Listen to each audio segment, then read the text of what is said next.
2014 නිකුත් කරපු ගැසට් එකක්. ඒතකොට ඒ ගැසට් එක අනුව අතිවිශේෂ ගුරු සේවයේ ව්‍යවස්ථා සංග්‍රහය වෙනස් කරන අතිවිශේෂ සංශෝධනය කරන එකක්. ඒක 2014 10 වෙනි මාසයේ මේ ගුරු ව්‍යවස්ථාව සංශෝධනය කළා.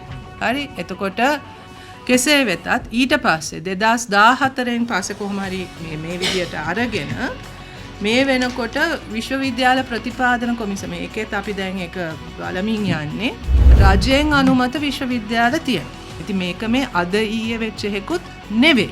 ඉතින් මේ කරුණු අපි ඔක්කොම හොයලා බලලා තමයි දැන් අපි ක්‍රියාමාර්ග ගණනාවක් අරගෙන තියෙනවා. එකක් අපි කියලා තියෙනවා මේක නැවත වතාවක් අපිට බලන්න වෙනවා. මේ සියලුම මේකට අදාළව තියෙන පටිපාටි ගැසට් ඔක්කොම සමාලෝචනය කරන්න වෙනවා, රිවිව් කරන්න වෙනවා. එතකොට මේ affiliated universities අපිට විශාල ප්‍රශ්නයක්.